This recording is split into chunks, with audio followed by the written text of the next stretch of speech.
Hello guys, welcome to Rohanism. आज के video में हम बात करने वाले हैं रिगार्डिंग अरेंज मैरिज। ये टॉपिक बहुत ज़्यादा चर्चे में है आजकल।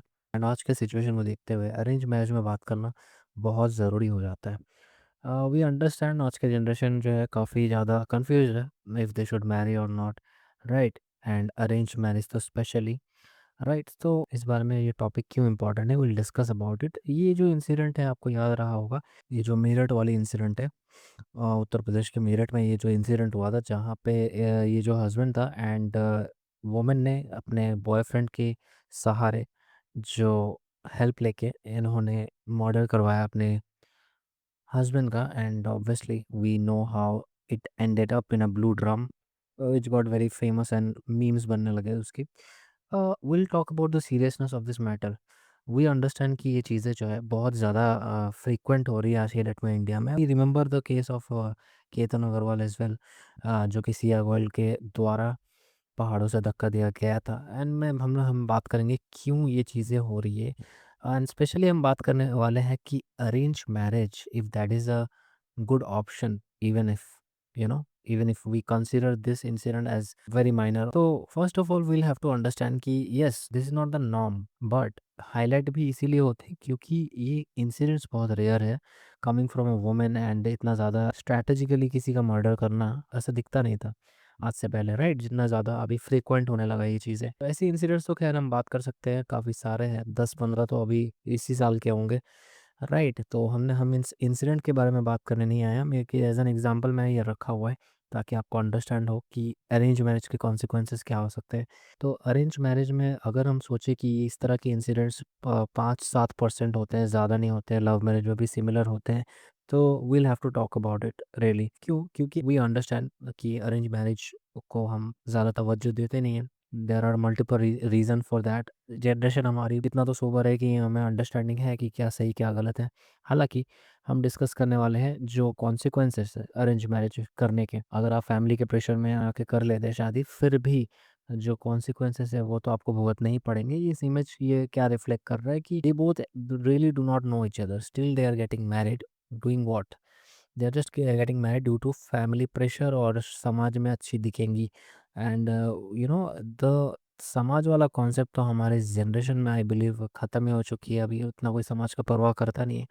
बट इसके कॉन्सिक्वेंसेस बुरे होते हैं, और तुम या मैं कहूँगा कि यार ये तो ऐसा तो है नहीं कि कॉन्सिक्वेंसेस लव मैरिज में नहीं होते। And you are right, consequences love marriage में होते हैं। बट मैं तुमसे पूछूंगा, क्या ये इस लेवल तक पहुँच सकते हैं जिस लेवल तक यहाँ पहुँच रहे हैं? I would say no. क्यों? क्योंकि at the end of the day you loved each other. मैंने यहाँ पे काफ़ी चीज़ें मेंशन कर रखा है, आई होप आपने रीड भी किया होगा, will explain that.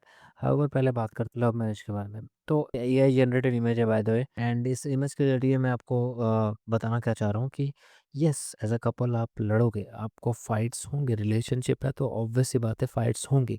But at the end of the day you sort it out maturely, you know each others boundary. And I would suggest, अगर आप लव मैरिज कर रहे हो ना भाई, कितना भी आप ट्रस्ट करो ईच अदर को, 2 से 3 साल तो आपको वेट करना है to know each other. Without this thing you do not have to marry brother. If you think you know the woman, नहीं भाई, 2-3 साल रुक जाओ। You should know each other very very well, then only you get married.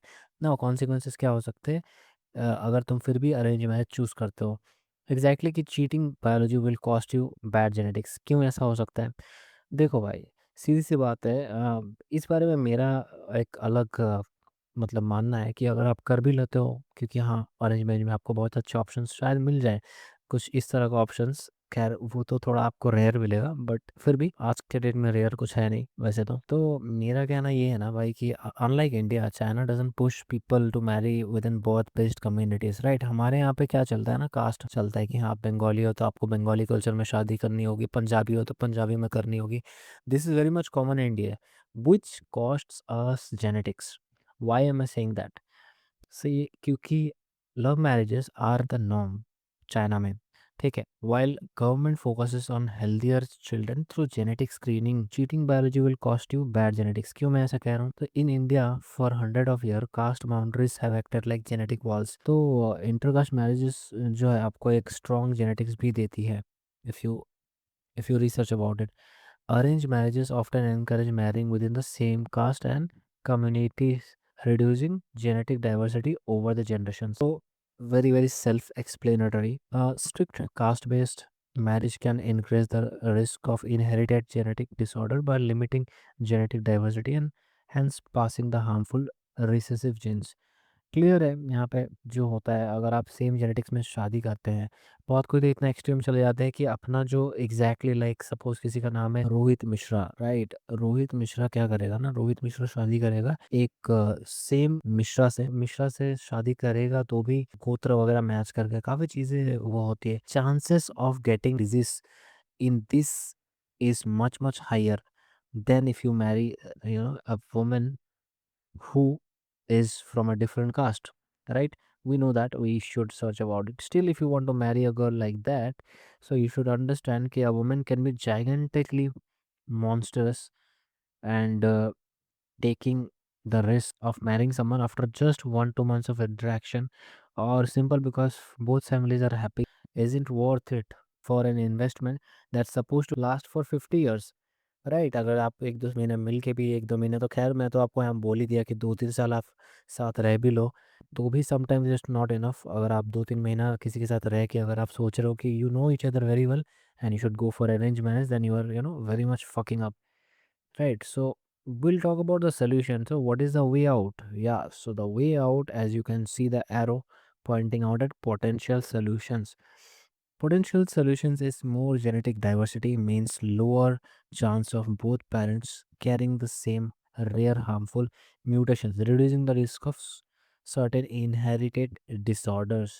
तो अगर आप जितना genetic diversity करते हो, ये कब होगा? जब आप इंटरकास्ट शादी करते हैं या इंटर रिलीजन भी आप करते हैं, तो आपको जो है एक अलग जो है जेनेटिक एडवांटेज मिलता है आपके बच्चों को, specially when it crosses long-standing community boundaries. It can introduce greater genetic diversity into the future generations. Finally, you should hunt and get what you want. As a masculine man, that's how you should do. That is it for this video. I know कि मैंने थोड़ा scientific चीज़ों का help लिया about the teaching about the genetics, but this was very important even if some of you will think कि नहीं, arrange marriage is still the option, तो you are still fucking um as in genetics if you are marrying in the same caste. That is it about the video, guys. Thank you so much for watching. You will be seeing more videos, more such videos, so you can stay tuned.